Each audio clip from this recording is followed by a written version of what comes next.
Welcome, Spartans, to Podcast Evolved, part of Evolved, your home for Halo.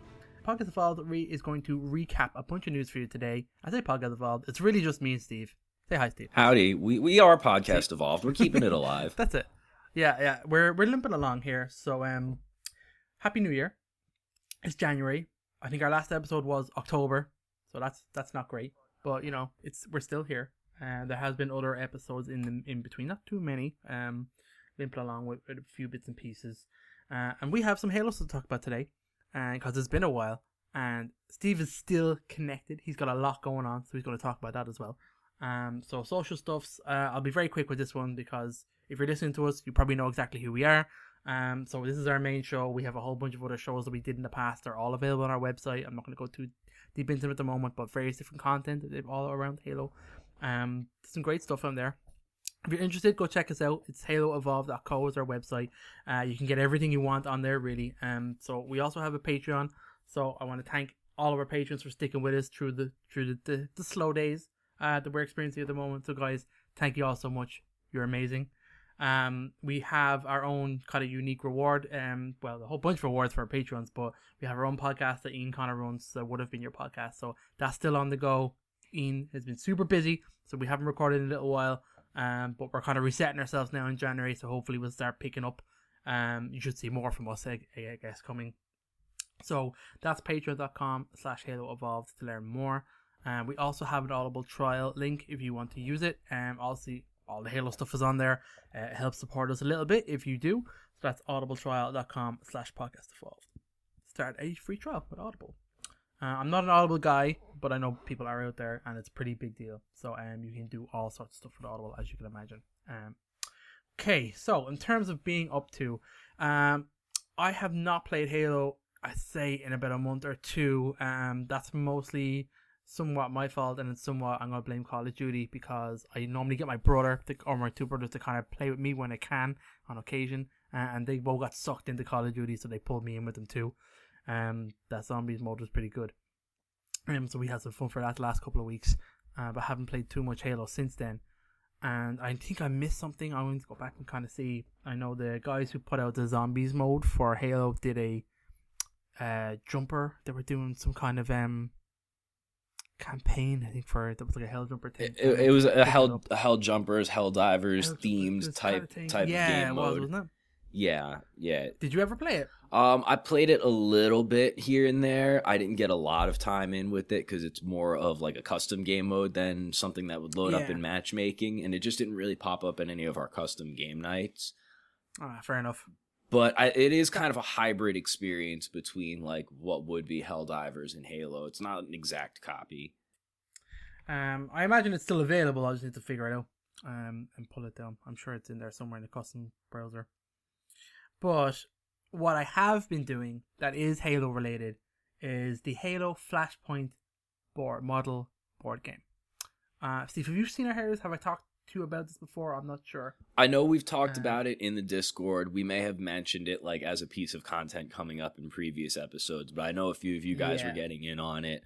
I haven't gotten in on it, but I know between Evolved and a few of the guys on some of the other podcasts I've been working with, like everyone is looking to get their hands on it because it's just come out now. Everyone's been busy painting all of their unpainted figures, those who have gotten them. So I'm curious to start seeing, like, all the photo shoots should be starting to happen real soon, and all the reviews of the first playthroughs should be happening soon. That's it. Yeah, I mean, I've actually been about a month and a half trying to get a game, and I just haven't managed to do it. But I'm actually going to play my first game tomorrow with a friend of mine, so I'm very excited to get that done. He's already played it with his own brother once or twice, and they've come out saying like it's actually an excellent game. It's such a well done, like it feels like Halo multiplayer just with models. He said it's really, really good, so I'm quite excited to go do that. I have about 4 Spartans painted up, so I think you play in teams of 4 in the basic game type. So I'm like, okay, I've got 4 ready to go, painted up, so I'm excited to go and see how I get on. That's what all I've done is like been reading the rules, building the models. Well, the models are pre-built. I say painting the models. Kind of just pouring over that rule book, trying to get my head around it. So hopefully the next show I'll have some reporting back on my first game, and I don't want to tie in with Colin because Colin picks it up and has played a few games of it as well. So hopefully we can do like a special episode on our experiences with Halo Flashpoint. And I'll post up some pictures to the Discord too of my paint jobs. They're not my best work. I found the models, the detail on the models I got anyway, weren't amazing. Some of the detail was lost in the printing. I was a little bit disappointed with that. But anyway, I also kind of rushed myself a little bit to get it done because I find it hard to kind of get time to paint stuff these days. So like I was very much like, get 4 painted. Come on, hurry the fuck up. So anyway, that's what we'll say with that. Steve, how have you been getting on? Have you been playing much recently? Yeah, I've been pretty much like the exact opposite of you, where I haven't touched Flashpoint or anything like that, but I've been playing plenty of the games. Still playing Infinite regularly. I try and get some MCC in when I can. I'm playing plenty of the game nights with a bunch of the other groups. Pro Talk still has their game nights going on. Jumperscape has their game nights going on. Evolved has game nights going on, but they're during the week, and it's a little tougher for me to line up my schedule with them. I've never managed to meet those ones. Yeah, I just can't do weekdays with that time difference. But I'm glad it's still happening. I'm very, very pleased that the group still are able to do that for as long as they've been doing it. But that's great, man. You've quite a vibrant community you have around yourself there. That's pretty amazing. Oh, the Halo community is always keeping it alive, man. Yeah, that's really good. That's really good. Okay, so let's get into a bit of news. So obviously, there's been a lot since October. We're not going to cover it all. Just some of the most recent stuff. So there's been a few operations, and they seem to be going quite well. With the drops that they've been doing. So the most recent one has kind of started. It's Operation Brew Force. So it started on the 7th of January through February 4th. It has a whole bunch of new playlists. Castle Wars, which I remember doing in Halo 5, I think they popped up in. And Action Sack is coming. I love Action Sack. Action Sack is really like the random kind of fiesta kind of modes. They're really kind of good. They're really fun. They're very chaotic. And Castle Wars, I remember being capture the flag, kind of invading big kind of built up bases. Those kind of they were really fun. Have you played any much of this yet, Steve? Yeah, I've sat down and played a bunch of Castle Wars. It's definitely a mode that's been around in previous Halos. I forget which one was the first one we saw it in, but it's a pretty simple mode to set up. Like the only real change with Infinite is we've got like grapple shots now, but before Infinite, it was still just as simple as basically setting up a 1-lane map with a base on either end, and just everybody kind of charge at once and hope a straggler sneaks past. That's generally the gameplay. It's like Husky Raid without the random weaponness that gives you the ability to just break and push. Yeah, it is just running down one lane. That's like a key point of it. It's running down one lane, everybody. And you're probably going to die a lot. Yeah, very much so. So you have to be into that kind of gameplay, I suppose. A lot of people may not be, but it can be tough. You're going to die a lot in those game types. It also comes with a 20 tier pass, which is free. So it's pretty kind of good. There's some new armor sets out there. I was taking a look at them. I didn't really like these ones, to be honest. They're kind of brute inspired. Dominar armor set is available, as well as the various armor coating and like a charm kind of thing as well, as you can imagine. It's a premium pass that you can like level yourself up, get a bit more of the Hydra weapon skin and like some more weapon coatings and stuff like that. None of these really kind of took my fancy. I don't know if you're interested in any of these at all, Steve. So just in their basic design. Yeah, they've been really brute focused on like the last couple of passes. It seems like even Snowbound was all very brute and banished themed. I think there was a little bit of Sangheili stuff in there too, but like it's just been very Banish centered the last couple of passes, and I'm fine with the armor. Like there's been a lot of nice variety to it. There's some nice hybrid looking pieces that could mix and match with our cross core system that we have. Still would be nice if we had a couple of more pieces that were cross core, like gloves and stuff. You know, those are a few categories where we have very few parts in that probably wouldn't be terrible to switch over. But I digress. As far as the passes, like, yeah, premium gets you what I would consider a middle-of-the-road weapon model most of the time. Like, once in a while we get one that tries to trigger on the nostalgia, but I don't really bite on those. The coatings, I never really get thrilled over. There's so many coatings at this point in the game. Like, even free ones, and with what we get out of the exchange, like, I don't see too much of a point in paying for any coatings anymore unless there's one particular design out there you just really need. I like some of them. Like the one that's in this pass right now, it's kind of a cool looking pattern. I'll probably throw it on once in a while, like in a game night when we're sitting there playing freaking dress up with our Spartans in between matches because someone has to find the right settings for this custom map we're playing. You know, that always seems to be a common theme is like, hey, everyone, we got this really cool custom map, and then we have to restart it 3 or 4 times till they get the right game type loaded up. That's been my experience too, to be fair. Even with my brother, I'm trying to set something up and like, okay, we've set up the zombie mode. It seems really simple. It just seems to be a lot of click to get through to get the custom games running sometimes. I wish there was an easier way that they explain to you how to run these things. But anyway. I mean, a part of it, I think, is the way that Forge is set up and the way things tend to change with updates from time to time. For example, like, one of the custom game modes that always seems to be popular, no matter which community I'm playing in, is Duck Hunt. Have you ever played the Duck Hunt game mode? Oh, this sounds familiar. Describe it to me. It's like 1 or 2 people up on a middle platform with snipers, and everybody else is kind of in a maze that zigzags going vertically. I've done this. Yeah, and it's like who can survive to make it to the end to kill the sniper before everybody gets taken out. You know, they almost kind of turn it into like a little side-scrolly shooter from the sniper's point of view. It's a goofy mode, but there's always some kind of trickery in getting it to start with the right amount of snipers or make the right person the sniper. And depending on which update you're playing after, it may or may not randomly change the sniper after each round. Or you may have to like play a couple rounds and then quit it and change the sniper and then start it again. Oh, yeah, okay. But I do... Bit of finagling needed. Yeah, and I know that's got to be one of those things related to updates because I've dealt with other similar issues with some other custom game modes. Another popular game type that everybody seems to love is Sumo, which I know you got to know Sumo. I know Sumo, I know, yeah. Yeah, there's one variant that uses the forklifts, and for a while, the forklifts had functioning forks. You could make the forks go up and down with the triggers. Yeah, that's right. Yeah. And then one of the updates they did just broke the scripting somehow. Just no matter what happened, we couldn't figure out what the change was, but the forks no longer worked. So we just kind of dealt with it for a while, and then randomly they started working again, but only on the first round.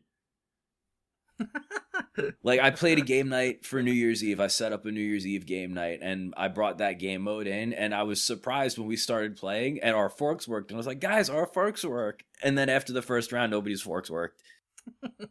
Technology is great, man. This is amazing. You know? Yeah. But that's hilarious. So there's some back-end stuff that's been happening recently, I guess, with the way they change things. I know they're tweaking playlists and stuff on the back end too. You talked about a bunch of new playlists. They combined and added a bunch of more Firefight options together. Have you played a bunch of Firefight at all? Not recently, but I do like Firefight. That's the one we did play when I got my brothers to play. They would always play Firefight with me. They love that mode. Have you played it since they added third person? I have not. No. So we've had a couple of new third person modes recently. Like first it was Firefight. But then we also got Snowball Fight in third person. That was over the Christmas break. I was watching videos of that. That looked like cool. That looked like fun. Yeah, it was really fun.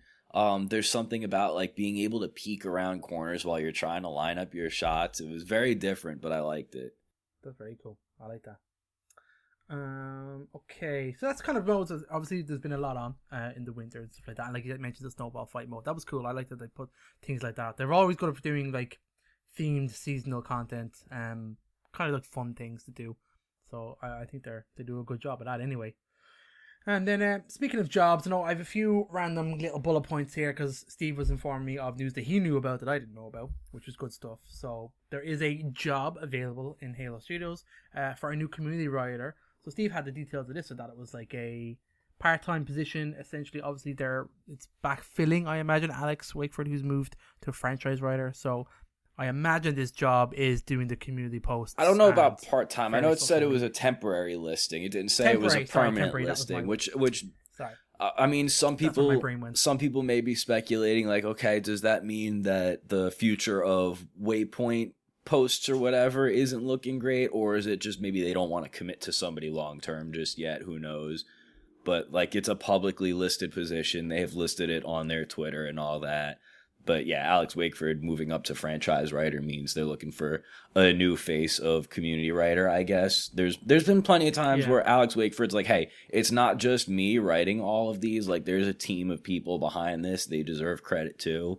So I mean, maybe they're just looking to add to the team, or maybe they just want a new person to be the face of it. Who knows? There's not a ton of detail public yet, but, it's just a thing that's happening. Okay, that's fair enough. I mean, anybody can apply. Anybody? Yeah, go for it. You want to write some posts, and there's probably a lot more to it than that. But that's pretty good. That might get your foot in the door. Who knows? If that's what you like to do. Now I want to touch on very quickly, because I don't really. You knew way more about this than I did. Dig site. So what happened there? Because I remember when they brought out this E3 demo, I didn't realize it was externally done. That they had brought it that way, but Dig site are a modding community. Is that my understanding? I believe they started as a group of modders that came together to work on projects with like a developer mindset. So they have people specifically focused on like the art styles portion of it, and people designed on like the scripting portion of it. So like they take on their projects the same way a developer would take on a game, versus just a bunch of people like working in Forge and with mod tools together.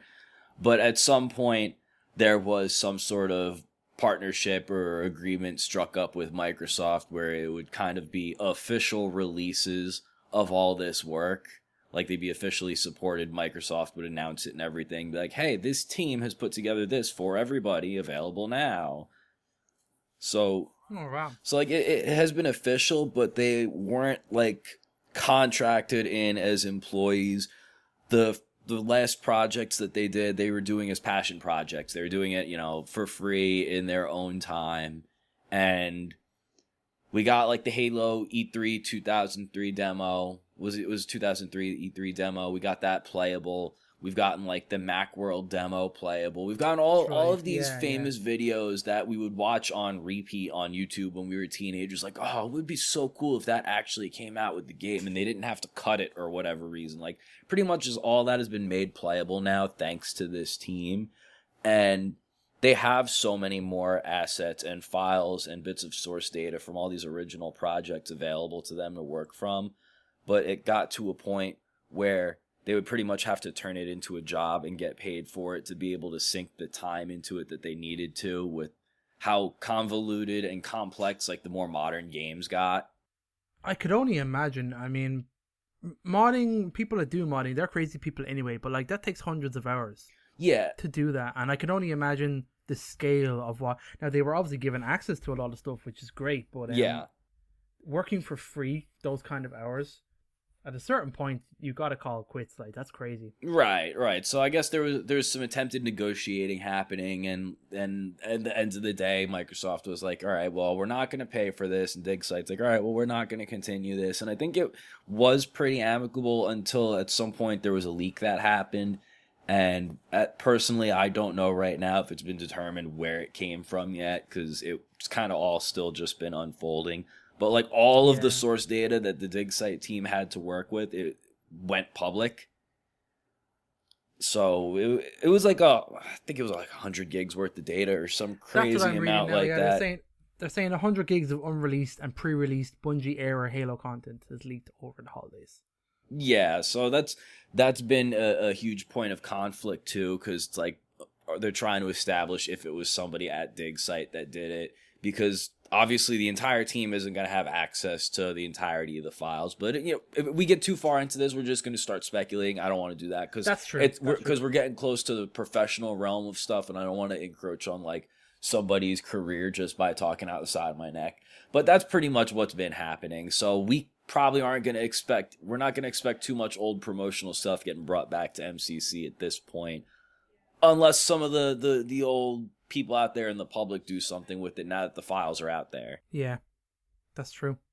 I don't know what we get from it anyway that would be in any way official, but it's there. It's out. Yeah. If you're interested, go check it out. One of the big things is like, we all know by now from word of mouth, from the lore and the history, like just what kind of spaghetti code some of those older games are held together with. Yeah. And just how so much more the newer games, like every time they're like, we have a new engine, it was really just the old engine tweaked and adjusted and like kind of patched up. So I imagine the more consecutive games into trying to bring this content back you get into it, like the more impossible it is to work through that code and actually make stuff functional without falling apart. I couldn't imagine doing that for free. Doing that kind of work. That's insane. But listen, it's modders are great people for a reason. They do some crazy work. So anyway, it's out there, it's leaked. We don't know. We'll probably come back to the story eventually when it concludes, and we'll see what comes out of it. Two more things. Actually, do you know what? We'll just skip one of them because Helldivers 2 had a Halo armor that Steve told me. I went and checked it out. It looks awful, but at the same time, it's funny that they did it. So I liked the ton of. It's like you got to appreciate the head nod. It's good. Yeah, 100%. Yeah. I like that. I haven't played that game, but I like the idea of it, so I thought that was pretty interesting. Yeah, if it was as simple as like if you play both games and you're on PC, like you were able to just go to Steam and buy it as a $0 and 0-cent DLC. Nice. Yeah, so I was like, why not? If they're offering it, why not? It had a pun name to it that was like a ripoff of Master Chief 117 and everything. Yeah, that's very good. I'm very happy with that. I like the humor. Why not? So, last thing, because we were talking about it, rumors have again started to surface. I don't know if it was related to the CES that I know happened last week, but people were kind of kicking around a whole bunch of things about Halo once again coming to other platforms. And it seems to be that the current rumor is that it's Halo Master Chief will come to Switch 2, and then obviously PlayStation 5 will follow. So, given the fact that obviously Microsoft are getting crazy good success over on PlayStation, and Microsoft wants to support the Switch 2 more, I think we can expect to see a lot more of the games come. I think it'll be a big deal if it does happen. I'm not 100% sure how I feel about it, but it kind of makes sense if you were going to put a Halo game to do the MCC, because you'd imagine that would just bring a whole wealth of people into that game and into that matchmaking. Especially within the context of like, the conversation is coming back up because now we're getting close to the release of like the Switch 2. And all the rumors and speculation has been that the specs on it are going to be on par with like a more recent PlayStation generation, which is probably going to be capable of running like the MCC or something equivalent if you really think about it. I'm with you. I don't know how I feel about it personally. Like, yeah, it'd be great to get more people into it. I guess it would mostly be a statement of like, how does Microsoft feel about the Halo legacy at this point if they're doing that? Yeah. Like, we know that they're opening up to everything being cross-platform, cross-play and all that. And I've kind of always been a big proponent of that. I've always been behind just open everything up to everybody so we can all play together on whatever we want. Like, I've always been for that. And I know Microsoft has always like deemed some of their IPs something they want to be protective over. Halo kind of was that. Obviously, their reputation in recent years has kind of led us to believe otherwise with the way they kind of juggle around the Halo IP. Like, on one hand, we got the wildness of the Paramount show, but then on the other hand, we get, like, the proposal for a Halo Doom Guy crossover of Secret Level or whatever it is, and Microsoft is like, nah.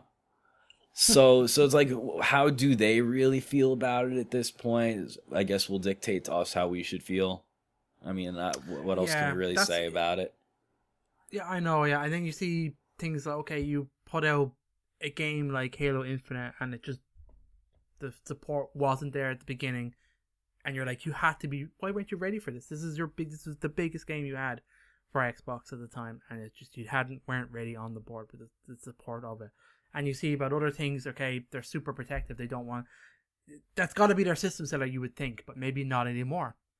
So it's an element of, it makes me feel kind of sad that if Halo goes to other consoles, then it's not what it once was, even though I know it isn't in terms of the reason why you would get an Xbox, and it kind of isn't anymore. Well, I mean, I think what I would like to see is go ahead, bring MCC to like other platforms, let everybody get a taste of it, because at this point all those games are old enough anyway. Yeah, but then just MCC is the right one to do it with. That's what I mean. Yeah, because everybody can get like the legacy of what Halo is there. They can get enough generations of the game where like there's something there for everybody to like. If you don't like the old school gameplay of CE, maybe you'll like something from 4, or maybe you'll like something in the middle of it. Well, because we all know what, the Halo community is out there at this point. mind. The franchise has been around for so long that there's people who like everything. There's people who entered it at different phases who are just going to like stuff from the phase that they entered.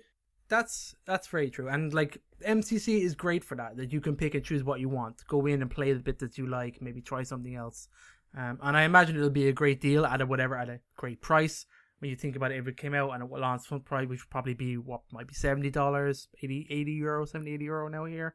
For a new game, yeah, like getting all of MCC, do that, that's really good. And then whatever the most current like new release game is for Halo, like whatever the next mainline title is going to be, have that one just be Microsoft only or whatever, and then do like a trickle over time release for everything. Yeah, for sure. I imagine it'll be there. That'll be a Game Pass push of like get the game day one Game Pass, and then maybe 6 months, a year, you get Halo on. The next Halo on the Switch, on the PlayStation, on the PS5. It's weird because we're in a position right now where we have all these little touchstones of where Halo has come from and where it could go in the future, and it's just such a amorphous point that we're in. Like, we have the change to Halo Studios, we had the announcement that they're changing to Unreal Engine. So like there is a foundation for something to be significantly different upon the next major release. But until then, we're just kind of like walking around in a fog. Yeah, for sure. Now, I know there is a Xbox. Sorry, no. Yeah, there is an Xbox game showcase coming soon. I think is it January, February? I know that only just got announced. And they said they touched on a couple of things they're going to have in it.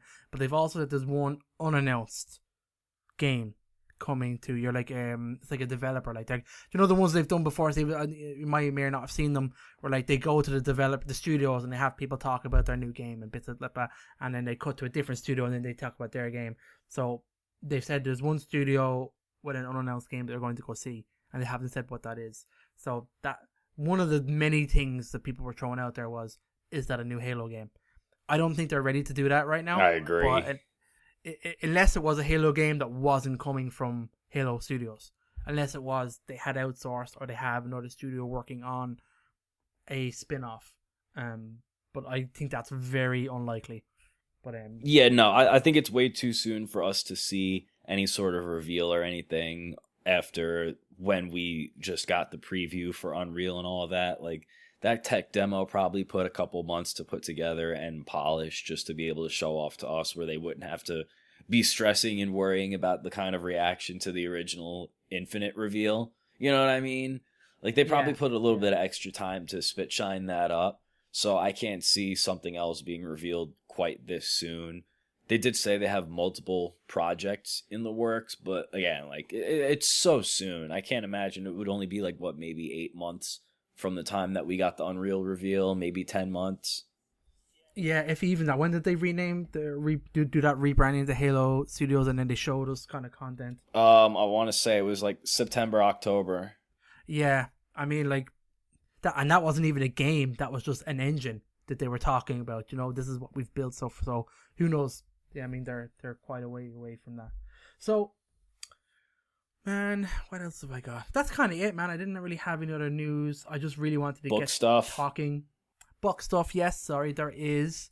Don't forget about it, because I had almost forgotten about it. Halo Empty Throne is coming out 18th of February. That is our next piece of Halo content coming.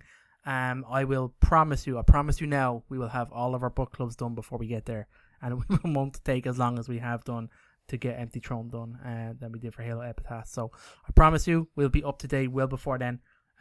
So by the end of this month, hopefully, I'll have all the book clubs done, all the audiobooks done. And I think Empty Throne is going to be like a good piece of current day, like as it's happening lore too. That's going to be some stuff that's like actively happening in the Halo universe. No more of this. Yes. Like Epitaph was such a history lesson. It's good to know that we're getting back to the present, since we're obviously not getting any more story expansion in Infinite. Like, okay, well, what's happening now? What's happening with everybody else? We need some more.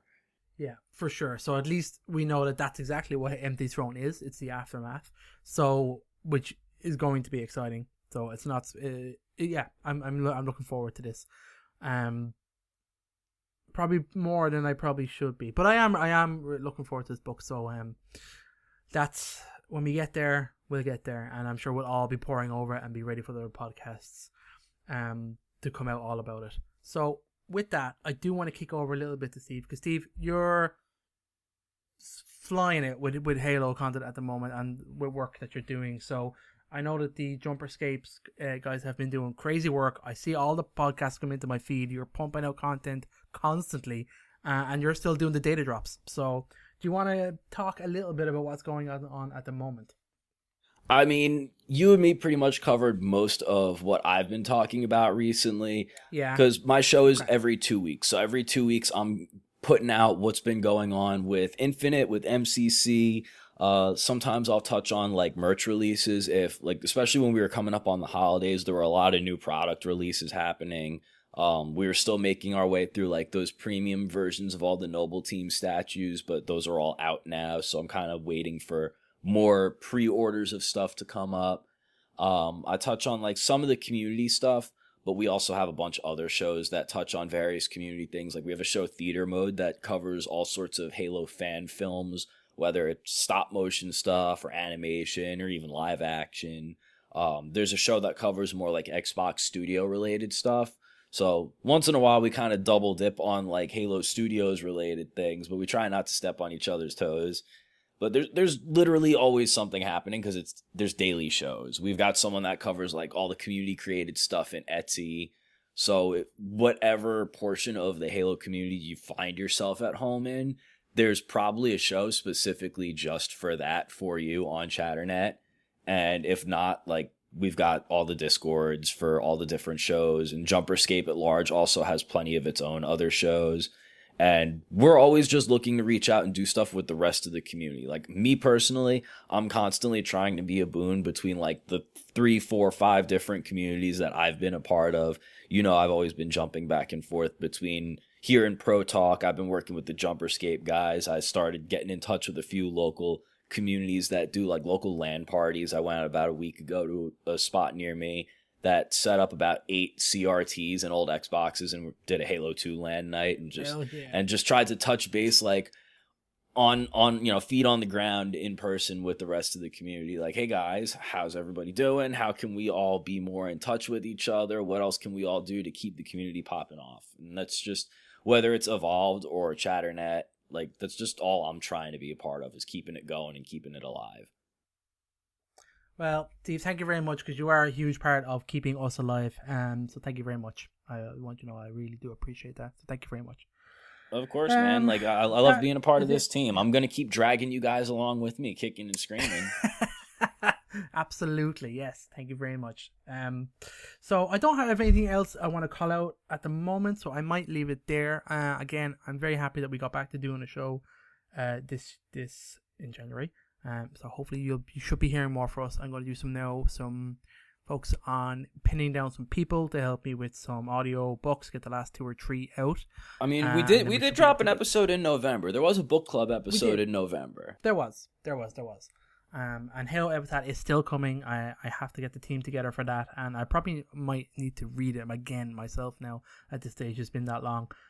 So I'll need to go in and start prepping some notes. So that's all that I'm going to be doing this month for sure. So I promise you that. So I will leave it there, guys. Thank you so much for joining us. Like I mentioned at the top of the show, you can find all of our episodes to all of our different shows over on the website at haloevolve.co. So please go check that out. And we also have, so obviously we're all other podcast feeds, so go check us out. Go look for Halo Podcast Evolved. We are everywhere that we can possibly be. A shout out once more to our patrons, guys. Thank you so much. Patreon.com/Halo Evolved. More. And with that, I can host David, and until next time, evolve.